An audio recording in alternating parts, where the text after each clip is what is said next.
बिस्मिल्लाहिर्रहमानिर्रहीम। अस्सलाम वालेकुम स्टूडेंट्स, प्यारे बच्चों, आज हम 5 क्लास की इंग्लिश का पहला लेक्चर पढ़ेंगे।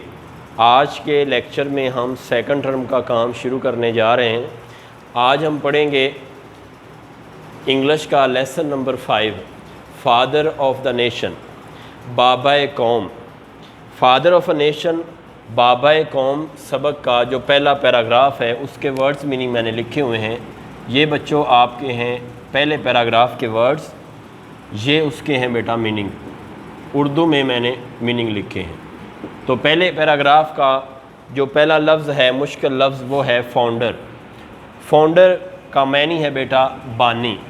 बानी उसे कहते हैं जिसने किसी चीज़ की बुनियाद रखी हो। ये आगे मैंने लिखा हुआ है एन। एन का मतलब है बेटा नाउन, और नाउन कहते हैं किसी शख्स, जगह या चीज़ के नाम को।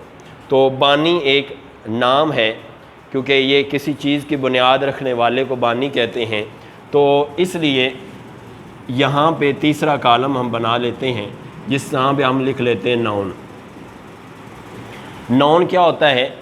नाउन होता है किसी जगह, चीज़ या शख्स के नाम को नाउन कहते हैं। तो फाउंडर क्या हुआ? फाउंडर नाउन हुआ। आगे है बेटा फेमस, FAMOUS, फेमस। फेमस का मायने होता है मशहूर। मशहूर जो होता है ये एक बेटा एडजेक्टिव है। और एडजेक्टिव क्या होता है? मैंने लिखा हुआ है a word which qualifies of a noun or a pronoun, यानी वो लफ्ज़ जो किसी इसम या इसमें ज़मीर के मायने में इजाफ़ा कर दे, वो नाउन होता है। तो फेमस ये एक ऐसा लफ्ज़ है जिसे जो एडजेक्टिव के तौर पे यूज़ होता है, यानी ये किसी नाउन या फिर किसी प्रोनाउन के मायने में इजाफ़ा करता है। आगे है बेटा बिजनेसमैन। बिजनेसमैन भी का मतलब है कारोबारी शख्स, कारोबारी। बिजनेसमैन कारोबारी या कारोबारी शख्स, ये भी बेटा नाउन है। और नाउन मैंने बता दिया है कि किसी जगह, चीज़ या शख्स के नाम को नाउन कहते हैं। अगला बेटा लफ्ज़ है कंप्लीट। कंप्लीट यहाँ लिखा हुआ है मुकम्मल, तो इसको आप मुकम्मल करना भी कह सकते हैं। ये पैराग्राफ में जब लफ्ज़ यूज़ होता है तो तब हम देखते हैं कि मुकम्मल लफ्ज़ लगाना है या मुकम्मल करना, क्योंकि जिस लफ्ज़ के साथ वर्ब आ जाता है वो वर्ब का मतलब होता है काम। तो मुकम्मल करना भी एक काम है, तो लिहाजा कंप्लीट का मतलब हुआ मुकम्मल। और ये एक क्या हुआ? वी, यानी वर्ब। और वर्ब क्या होता है? काम। कोई भी काम मैंने बताया हुआ है, चलना, बोलना, लिखना, पढ़ना वगैरह, ये सारे काम हैं। कोई भी काम हम कर रहे होते, जैसे मैं पढ़ा रहा हूँ, ये भी एक काम है। आगे बेटा है लफ्ज़ अर्ली। अर्ली कहते हैं पहले वाली को, और यहाँ पे इसका मायने है बुनियादी, क्योंकि यहाँ पे लफ्ज़ आया है अर्ली एजुकेशन, बुनियादी तालीम। सब पैराग्राफ जब हम पढ़ेंगे तो तब आप देखेंगे कि अर्ली के बाद लफ्ज़ एजुकेशन आया है। तो एजुकेशन जो है वो एक नाउन है। तो मैंने पहले बताया कि वो लफ्ज़ जो नाउन या फिर किसी प्रोनाउन के मायने में इजाफ़ा करे उसे हम एडजेक्टिव कहते हैं। तो अर्ली का मायने हुआ बुनियादी, और ये क्या है? एक एडजेक्टिव है। ये मैं साथ साथ आपको पार्ट्स ऑफ स्पीच भी बता रहा हूँ कि फाउंडर एक नाउन है, फेमस एक एडजेक्टिव है। एडजेक्टिव इसलिए है कि फेमस किसी नाउन या किसी प्रोनाउन के साथ हम इस्तेमाल करते हैं।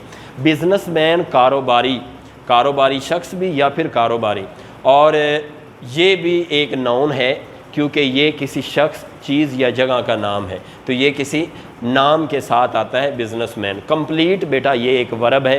कंप्लीट का मतलब होता है मुकम्मल या फिर मुकम्मल करना। अर्ली एक एडजेक्टिव है, इसका मतलब है बुनियादी। बुनियादी भी है और पहले भी है, लेकिन अल्फाज जहाँ पे लफ्ज़ इस्तेमाल होता है उससे आने वाले लफ्ज़ को या पीछे वाले लफ्ज़ के साथ जब तर्जमा करते हैं तो तब इसके मायने तब्दील हो जाते हैं। पहले में भी आता है और बुनियादी में भी आता है। आगे बेटा लफ्ज़ है एफिशेंट,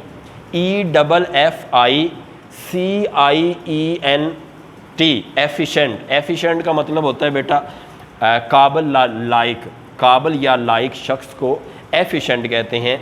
और काबिल या लाइक का लफ्ज़ हमेशा किसी नाउन या फिर प्रोनाउन के साथ आता है। जैसे Ali is very efficient boy, Ali एक बहुत काबिल लड़का है। अब यहाँ पे अली के साथ एफिशेंट आया है, तो अली खुद क्या है, एक नाउन है। अली एक नाम है, तो लिहाजा ये नाउन हुआ, क्योंकि किसी शख्स, चीज़ या जगह के नाम को नाउन कहते हैं। तो एफिशेंट उसके साथ आया, तो एफिशेंट एडजेक्टिव हो गया, क्योंकि इसने अली के मायने में इजाफा कर दिया। तो एडजेक्टिव उसे कहते हैं जो किसी नाउन या फिर किसी प्रोनाउन के मायने में इजाफा करे। अगला बेटा लफ्ज़ है hard working, HARD, hard, WORKING, working, hard working. Hard working का मतलब होता है मेहनती, और मेहनती एक ही हार्ड वर्किंग और मेहनती शख्स भी एडजेक्टिव है, क्योंकि ये भी किसी नाउन या फिर प्रोनाउन के साथ आता है। तो वो लफ्ज़ जो किसी नाउन या प्रोनाउन के मायने में इजाफा करे उसे हम एडजेक्टिव कहते हैं। आगे बेटा लफ्ज़ है अचीव, ACHIEVE, अचीव। ये बेटा लफ्ज़ है वर्ब, और वर्ब किसको कहते हैं, काम को, क्योंकि अचीव का मतलब है हासिल करना, और ये हासिल करना एक काम है, इसलिए इसको हम वर्ब कहते हैं। बलीव, BELIEVE, बलीव। बलीव का मतलब होता है यकीन रखना, और यकीन रखना भी बेटा एक वर्ब है। वर्ब इसलिए है क्योंकि ये एक काम है। जिनके साथ मैंने वी लगाया है, जिनके साथ मैंने वी लगाया है, इसका मतलब है कि वो लफ्ज़ वर्ब को, वो लफ्ज़ वर्ब है। जिसके साथ बेटा मैंने AD और J लगाया है, इसका मतलब है कि वो एडजेक्टिव है।